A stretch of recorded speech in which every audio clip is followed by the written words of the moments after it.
Do you ever wonder if those brainless habits like doom scrolling, binge watching TV, or drinking too much alcohol and coffee worsen your blood sugars? Well, me too.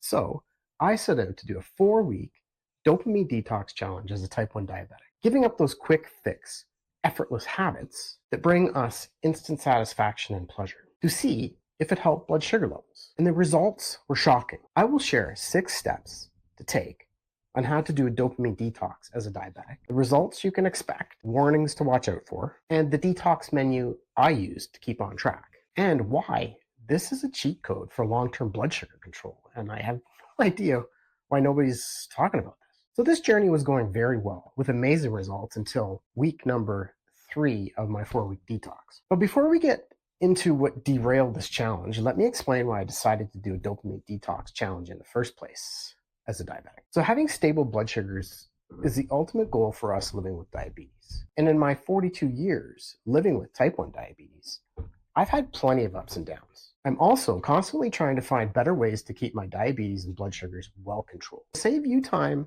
energy, and to improve your blood sugar control too. With all this hype around dopamine detoxing and improving health, I thought, why not apply this to diabetes control? The motivation hormone dopamine is responsible for cravings, motivation, and stress levels. Cravings lead to overeating the wrong types of foods. Like, I can't remember not craving munchies during a Netflix binge. Lack of motivation leads to poor health choices like doom scrolling that can zap hours from you and prevent you from doing healthier activities like sleeping. Stress causes your body to be resistant to insulin and can lead to you having stubborn, hard to treat high blood sugar. I'm sure you can relate. I definitely require more insulin during a work day because work can be stressful than on a weekend. All of these can make your blood sugar impossible to control, which sent me down this 4-week dopamine detox experiment to find out if it actually improved my diabetes and blood sugar control. And the early results did not disappoint, as you can see here. Keep in mind, I'm not a doctor, just a fellow diabetic who struggles with blood sugar control and wants to share what's worked for me and things I've discovered to hopefully save you time. So for this 4-week dopamine detox challenge, I gave up doom scrolling, binge watching TV, using my phone in bed, coffee, and alcohol. I know, it's a lot to give up in one challenge. So in week 1, I started out full of excitement and motivation. The TV binges, the doom scrolling, a phone in bed were honestly not that difficult. If you watch my first 3 videos, you'll see that. My kids tell me it's likely because I'm over 50. I think I look pretty good. But anyways, giving up coffee sucked. Like really sucked big time. Really bad. Headaches, brain fog. It's terrible. But managed to taper it down and give it up by week number 2. Alcohol was another one that was tough. And giving up my wine a few nights a week while cooking or winding down after work made me realize how it was just a brainless habit that I would reach for. But I gave this one up too by week 3. So before we get to what destroyed this challenge, literally stopped it dead in its track and prevented me from going into week 4, here are the 6 steps you can take to do a dopamine detox more successfully based on the lessons I've learned. So number 1, list the quick fix, pleasurable things, time-consuming habits that you want to give up for this dopamine detox. These include the things that I listed, or can, any habit that brings no value to your life and sucks your time away, basically. So keep the list front and center, like your bathroom mirror, or like me, I use my kitchen chalkboard. I'll put a list in the description below of examples that you can give up for a dopamine detox. Number 2, set a date to start the challenge. Keeping in mind what's going on in your life. Like, make sure it's a stable time in your life because change is tough, even positive changes. I would avoid starting this type of challenge in the middle of a move or any other stressful event. Number 3, start one thing at a time. Don't be stupid like me and list 5 or 6 things you want to give up and do everything at once. That's absolutely insane. And it didn't work for me. So giving up everything at once does not work. I adjusted my plan though and slowly reduced certain habits like coffee, like I mentioned above. I'm going from 2 to 3 cups per day to 1 and eventually none. And I didn't beat myself up for failing to give up everything at once during week 1. Number 4, warn the people around you that you're doing this detox because giving up pleasurable habits will result in mood fluctuations. Trust me, my workmates were asking me if I was okay.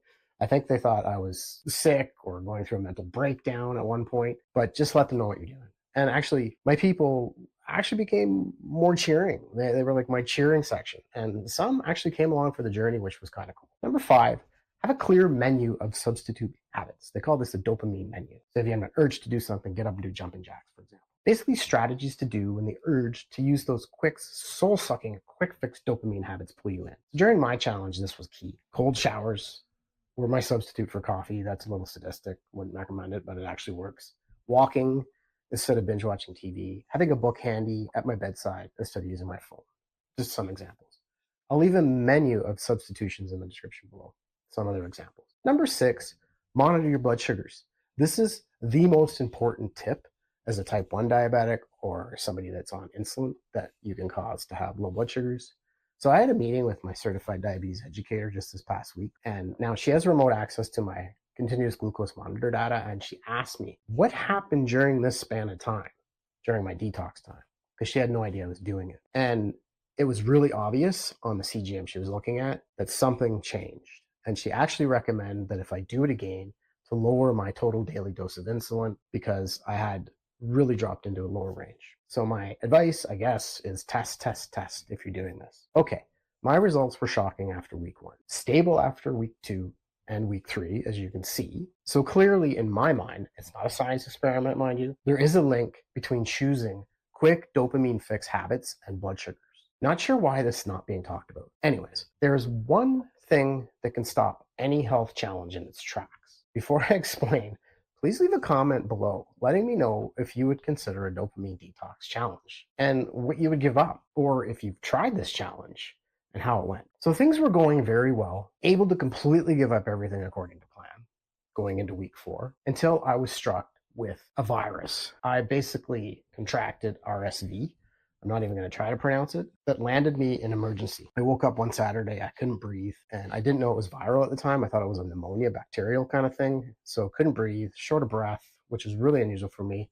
And I was sick for about 2 weeks at this point. So I headed to the emergency department, went through a gamut of tests, x-rays, all that stuff, and came back RSV positive, pneumonia. Well, I didn't complete week 4 of the dopamine challenge, but doing it for 3 weeks completely changed the way I view my daily, brainless, time-consuming habits and quick dopamine hits. Now that I'm feeling well again, took about 4.5, almost 5 weeks, I look at my habits with more awareness and make choices more consciously and want to share this.